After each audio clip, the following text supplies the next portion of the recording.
Adam Peters just made the most drastic call of the entire offseason.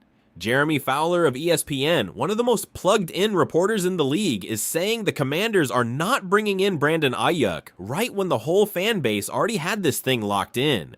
In a minute, I'll break down how Ayuk became his own worst enemy and why Peters going completely silent says more than any official statement ever could. But while Washington shuts that door, another story is quietly heating up. Frankie Louvu, top 5 linebacker in the league just a year ago, didn't even crack ESPN's rankings this time.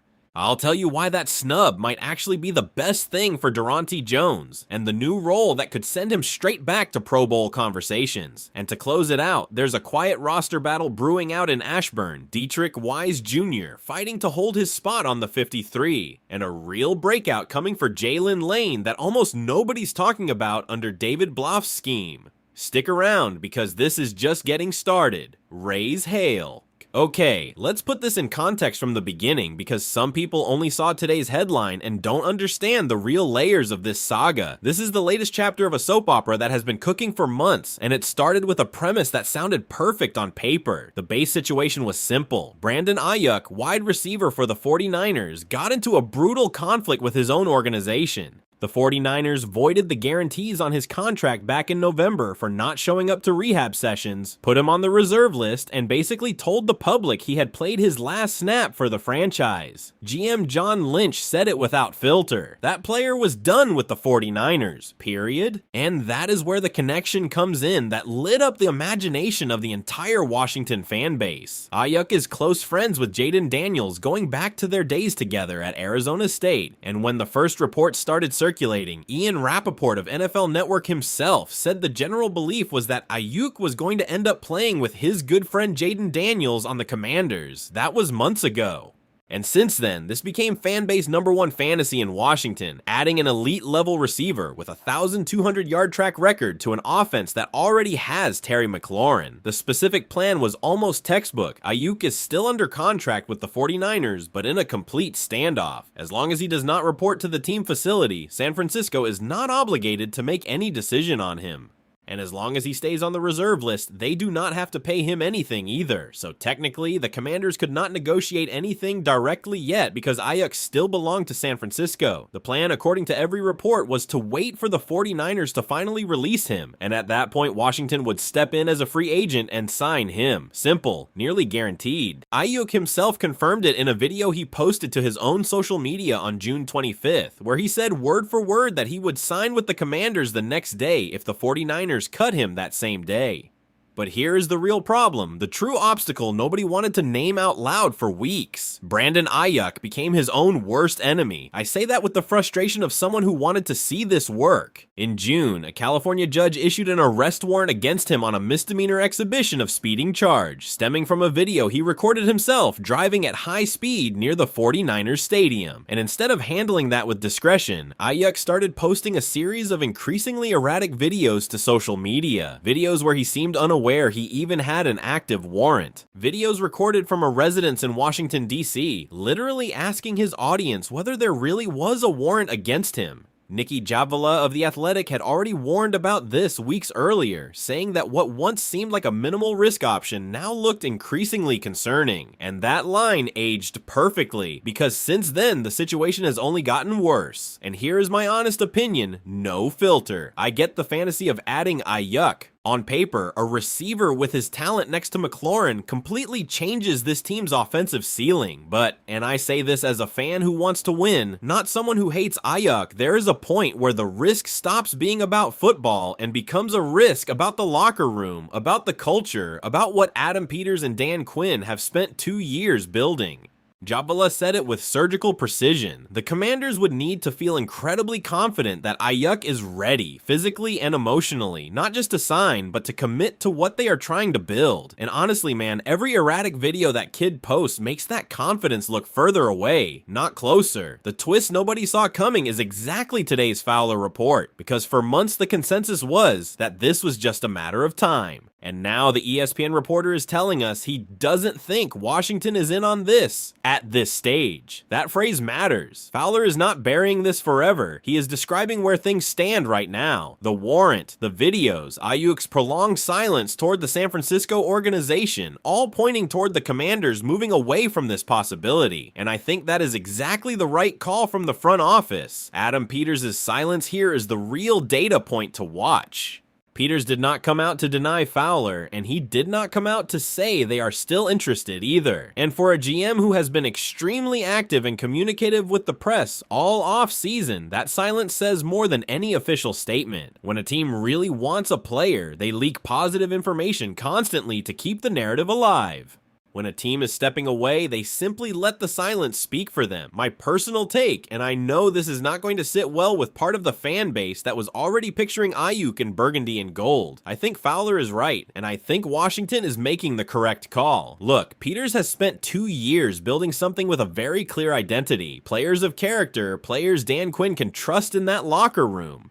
And bringing in a receiver with an active arrest warrant, with almost 20 months away from an NFL field, and with a pattern of social media behavior that is concerning even the reporters covering the story, does not fit that philosophy. I could be wrong, but I think if Ayuk really wanted to solve this the most effective way, his best move would simply be to show up for work. And he has not done that. Washington probably still looks for help at receiver. What has changed is that under current conditions, that help probably does not come with Ayuk's name on it. And honestly, watching the pattern of behavior over the last 2 months, I would rather see Peters stay disciplined here. This team's contention window, with Jaden Daniels healthy and a redesigned offense under David Blau, is too valuable to risk by adding an unpredictable element to the locker room. That is what I think, and I am ready for you to debate me on it in the comments. Let's run some numbers for a second, because they help explain the real size of what Washington would be passing on. Ayuk signed a 4-year, $120 million deal with the 49ers after a season of over 1,200 yards. That is the talent ceiling we are talking about. But we are also talking about a player who has not stepped on an NFL field since 2024, with a surgically repaired knee and with no verified physical work for almost 2 full years. That is not a simple rest period. That is a massive gap in physical development and game rhythm that any team would have to absorb as risk, even if every legal issue and every social media issue got resolved tomorrow.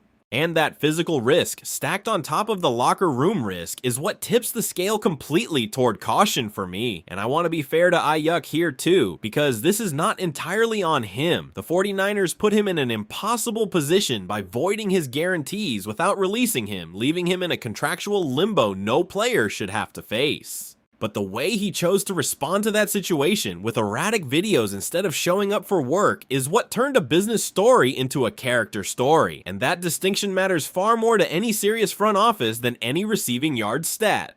Okay man, we already talked about the biggest soap opera of the summer.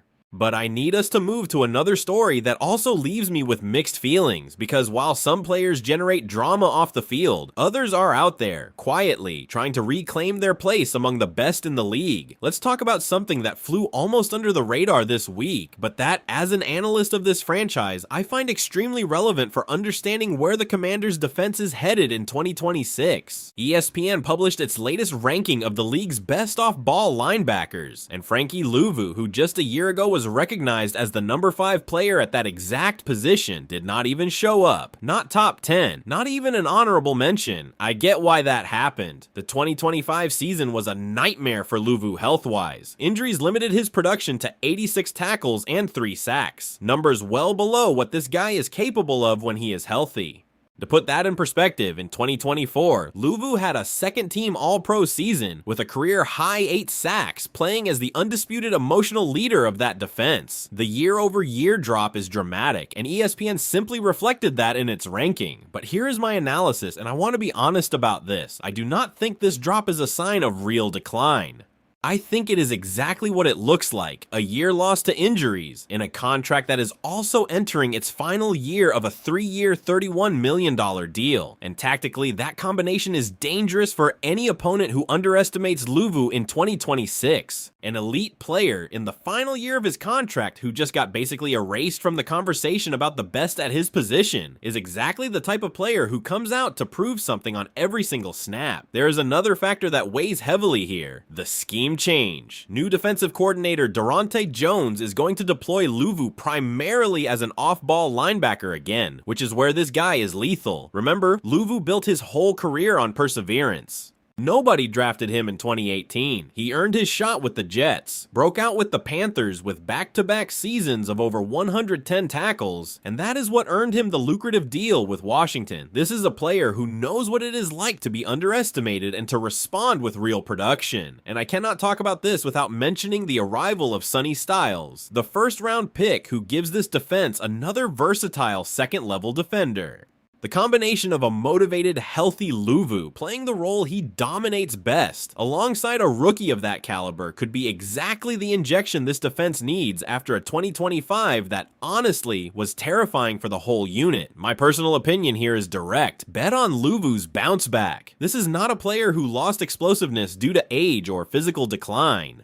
This is a player who lost a season to specific injuries, in a scheme that was still settling in under Dan Quinn, with Durante Jones giving him the right role, and with the extra motivation of an expiring contract. I expect Luvu to be back in Pro Bowl conversations in 2026, and if that happens, this defense is going to look completely different from the one we watched collapse last year. Alright fam, we left the Ayuk drama behind, we talked about Luvu's bounce back, and now let's close with something the community is not discussing enough. The quiet battle brewing at training camp for the last roster spots, and a real breakout opportunity almost nobody is seeing coming. To close out today's video, I want to talk about two stories that on the surface look small, but together tell me a lot about how Adam Peters is rebuilding the depth of this roster. First, Dietrich Wise Jr. This guy signed a 1-year deal last year, earned a starting job on the edge, and then in week 2 against the Packers, suffered a quad injury that ended his season. A lot of people thought that was his quiet goodbye from Washington, but Peters gave him another shot and re-signed him for another year. The problem is that this time, his starting spot basically disappeared. Washington made strong defensive investments across all 3 levels, and with Durante Jones projecting a shift toward a 3-4 base front, the edge rusher room looks a lot stronger and more aggressive than before. That leaves Wise in an uncomfortable spot, literally fighting for a place on the 53-man roster, something that was not even remotely a concern for him a year ago. And here's my point of view on this. Cutting Wise would be a mistake if Washington does not properly value what he brings beyond the pure stat sheet. This guy has the size to operate as a 3-4 outside linebacker or as a defensive end. His strength against the run can fill a void if injuries hit, something this team already knows can happen at any moment, and he has real special teams experience, exactly the kind of versatility any coach values when filling out the last roster spots. Washington has the depth to let him go, but losing his leadership and his command of the scheme would be a quiet cost that does not show up on any stat sheet. And the second story, which I find the most interesting looking ahead, is the real breakout opportunity for Jalen Lane, and to a lesser extent for Jackery Kroski-Merritt in the passing game package. Position coach Anthony Lynn has pointed directly to a lack of opportunities, not a lack of ability, as the reason Kroski-Merritt has not been featured more in the passing game, and that is a huge signal heading into 2026. This guy already showed he can be the change of pace back with explosive speed. The question now, according to both Lynn and Dan Quinn himself, is whether he can take the next step as a pass blocker, an area both identified as a priority ahead of his second year. If Kroski-Merritt solves that piece of the puzzle, we are talking about a player who can go from complementary piece to a 3-down threat. Something similar is happening with Jalen Lane from a different angle. This guy already earned an elite-level punt returner role as a rookie, and now the question is whether he can take the jump to a real rotational receiver inside David Blau's scheme. Here's a piece of context that matters. Blau comes from working under Ben Johnson in Detroit, and that system historically favors pure speed receivers who can create explosive plays out of structure, exactly Lane's profile. If Washington leans into more 12 and 13 personnel packages as expected, with more under-center formations, Lane could find the kind of space he needs to become the vertical threat that complements McLaurin. That is the quiet development I am excited to watch closely through training camp, a lot more than any free agent rumor. My final take on this: the quiet depth Peters is building at these less glamorous positions, the veteran edge rusher fighting for his spot. The second year back looking to expand his role is exactly the kind of work that does not generate huge headlines but wins games in November and December when injuries start hitting every team in the league. This is wild, but to me, that is the real measure of a good front office. And with that, we close out today's video, fam. Look, I know the Ayuk news is going to sting for a lot of you, because for months we let ourselves get excited about that offensive fantasy, but I would rather have a roster with discipline and character than one with unpredictable talent and constant drama. Frankie Louvu has every reason in the world to prove his down year was the exception, not the rule. And in the shadows, players like Wise, Lane, and Krosky Merritt are fighting quiet battles that are going to define this team's real depth once the regular season hits. This franchise has the foundation, it has the quarterback, and now it is building the character around him. That, to me, matters more than any headline signing. Raise hail, always.